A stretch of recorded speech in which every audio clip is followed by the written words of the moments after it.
guys, Samantha from Jessima Tutorials here, and today I'm going to show you how to create a translucent flower cane with polymer clay. So we have some translucent Primo clay here and some white Primo clay. Now this has been rolled out on my thickest setting, which is roughly about 2mm thick, and this has been rolled out on my middle setting, roughly around 1mm thick. I'm going to put this one to the side. We'll work with that in just a moment. And for now, this one, I want you to just take that and roll it into a log. And I'm working with about half a 2-ounce block here, just roughly. And all you'll do is, once you've conditioned it, which is just roll it through the pasta machine a number of times, you want to form that into a block. Or a cylinder, I guess, and that's what you are going to use as the base for the petal on your cane. Okay, and now this is around 2 centimeters or 1.5. No, yeah, here you can see on the ruler here it's about. There you can see how much that is, and then in centimeters as well. So that's the diameter, and we're going to keep with the 1mm thick sheet of white. You're going to take your cylinder and you're going to place that down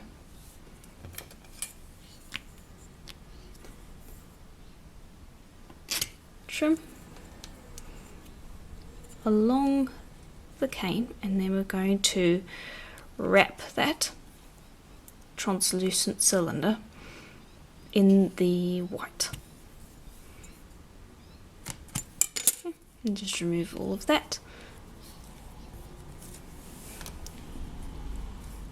Okay, and then you just start the roll and roll that the whole way, and just roll a little further than you need to.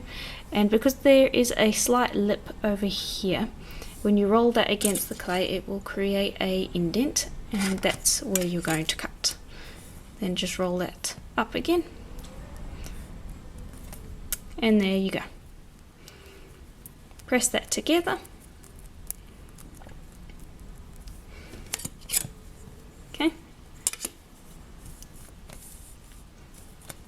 And all I'm doing right now is I'm just pushing out any air bubbles, making sure that it's all together. There's an air bubble here, and if you do see one, just slice along the clay and then push it out, and just make sure that you don't have any. Okay, and then I will push it back down. Okay, and then generally along the seam line, that's where I will make this cut, because we're going to create a pattern in the petal. Just open that up,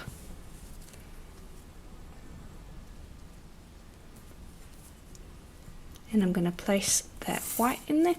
And actually there, I did not cut that completely straight at all. Since I did that, I'll just press that back together again. Yeah, let's do that again, and this time what I'll do actually is I will just cut it in half completely. That will make it a little easier. Then I will place the white part of the way in there, join this back together, and then just cut away the extra.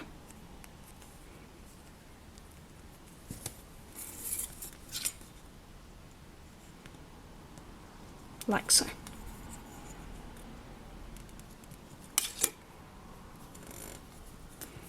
Okay, then press that together so it's one piece again. And then I'm going to do the same again on both sides. I'm just going to cut it at an angle, and then I'm going to cut the other side at an angle as well. Like so, and I will insert a piece of white, a little shorter this time, on each side. So you can see there where it's going to come up to, and trim away as well, like you did last time. It's essentially the same process, just with a shorter stem. And then you'll place your piece back down. Okay, and there we go. Now I'm going to reduce this down until I can cut out 6 pieces. And my clay is quite soft, so that shouldn't take too long. You just have a mixture of rolling and pulling, like so, to reduce it down.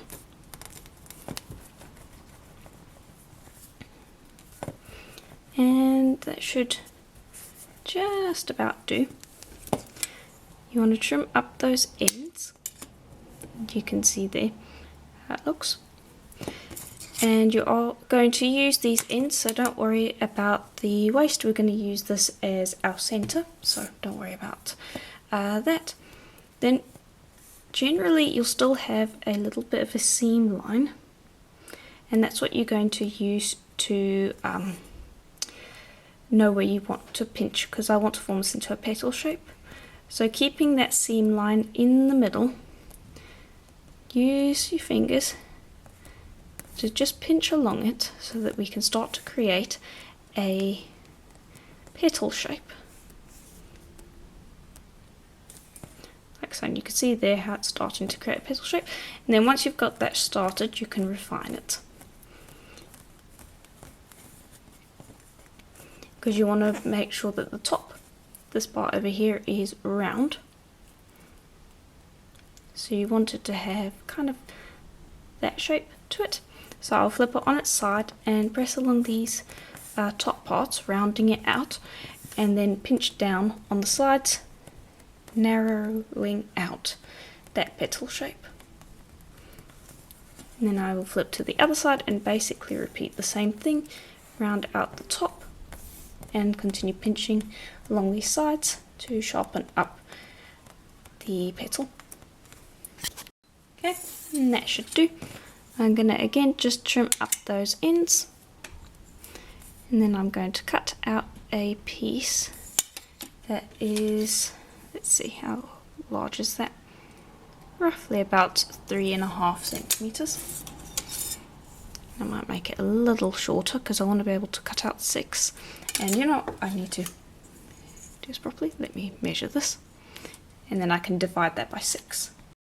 Okay, so it's about 16. And I'm going to cut it into 2 centimeter lengths, and I'm going to actually have 8 petals. So just go along the length and just roughly mark out where you want to cut it, like so. There we go.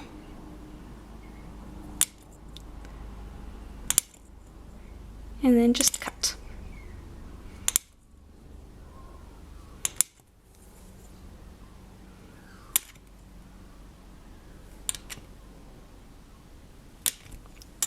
There we go.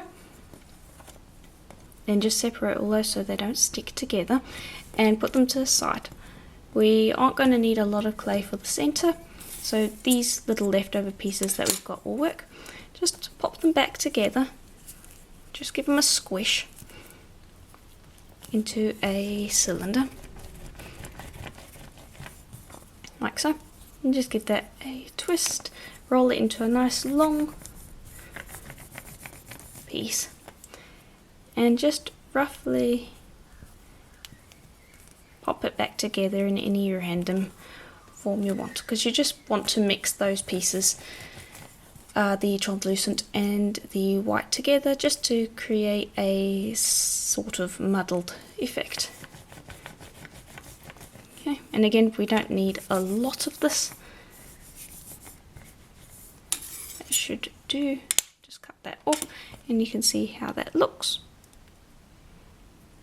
And that will be good for our stencil. Put that to the side. now we can start assembling these pieces.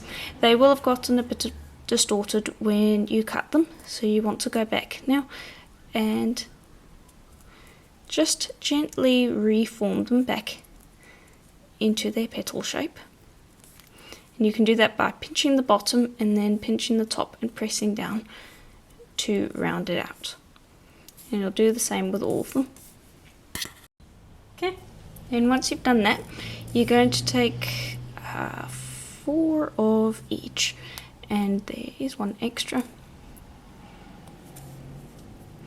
And you're just going to place those together like so. And yes, that will be fine. Just place them together, 4 at a time, and just press them together a little, rounding out those tops.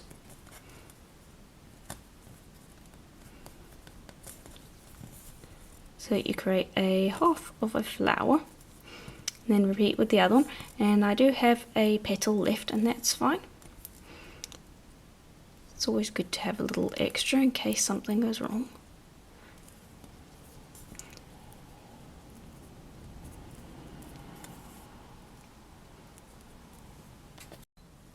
Okay, then you should have 2 halves of a flower, and that's how it's going to look. Then you'll take your center that you created and just roll it out to the correct width, so that when you press these 2 halves together, it just fills in that space.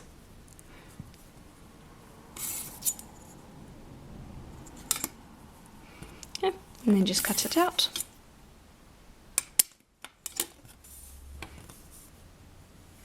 And you've got your translucent flower essentially.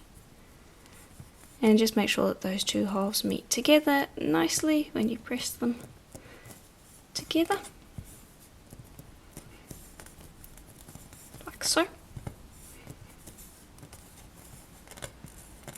And there you go. Okay, now the thing is, if we reduce this exactly like it is, these petals are going to flatten out, and that is something that I don't want. So I'm going to bring over another piece of translucent that has been rolled through on the same setting as the last one, so roughly about 2 millimeters thick. I'm just going to trim off strips from that, and with each strip you're going to take that and you're going to pinch it into a kind of shallow triangle shape the whole way along. And what we're going to do is we're going to use this to semi-pack the piece. So you're going to take the triangle and you're going to put it point side down into one of those crevices, and you want to work with nice soft clay for this. I find that the softer the packing clay, the better this is, because you want it to kind of conform to the shape of your cane. And just trim away the extra, and this means that when you reduce it, it's just going to help it stay in shape. And you'll do that for each of these little creases, like so, smooshing it into shape, like so.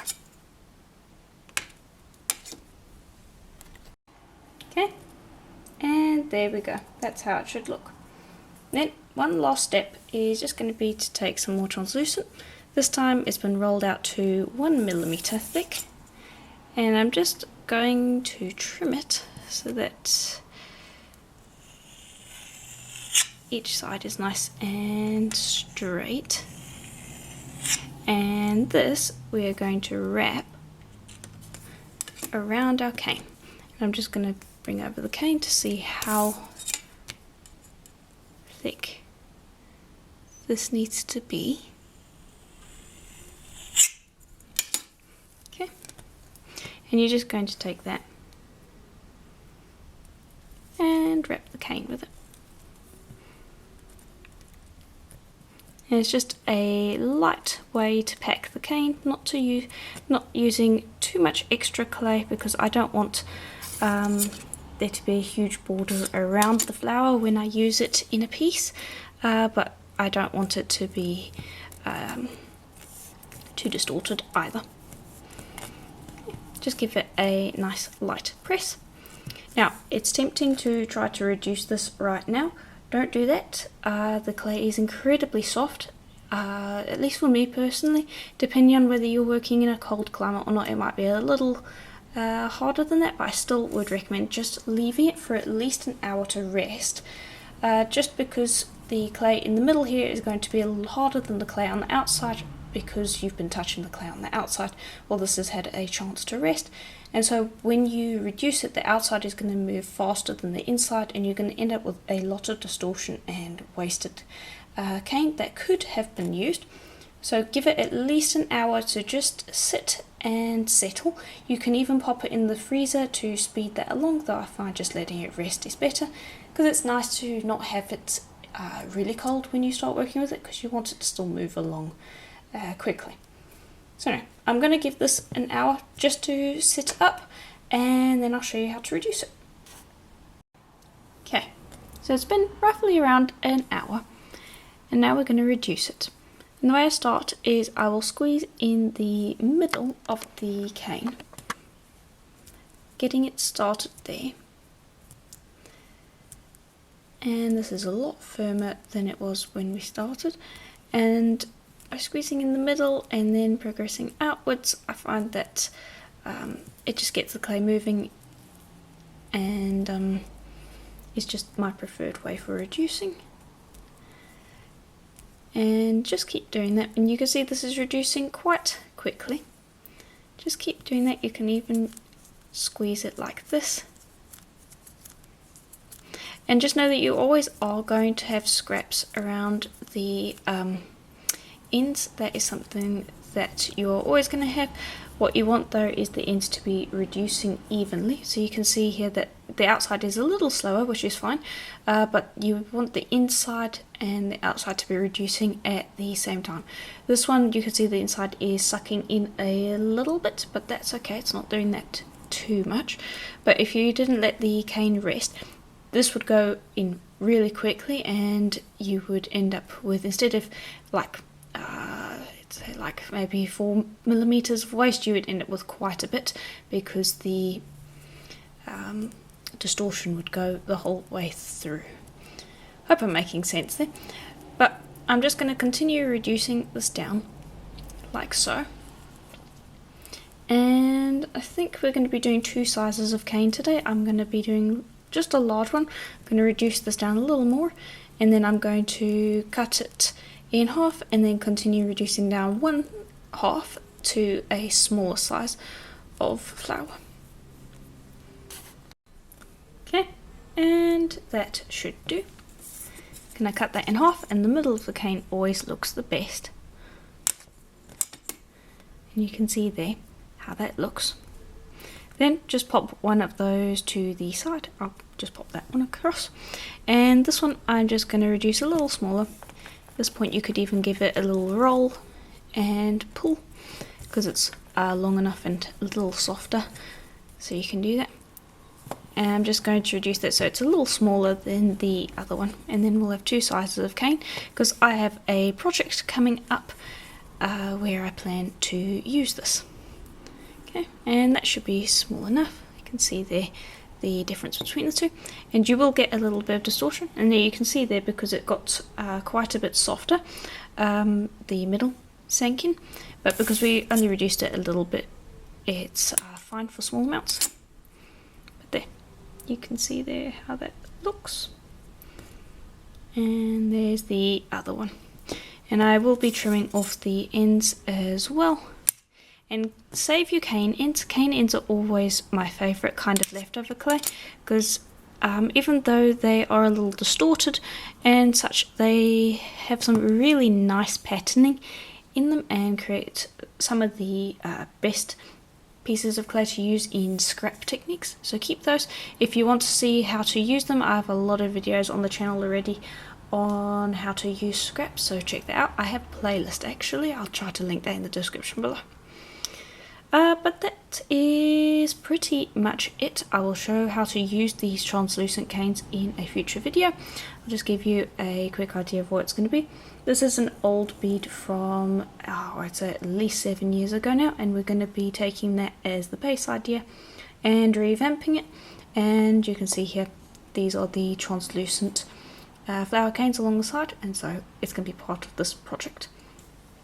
But yeah, let me know what you thought in the comments below, and if you've tried making translucent canes before, there are lots of different ways that you can make them.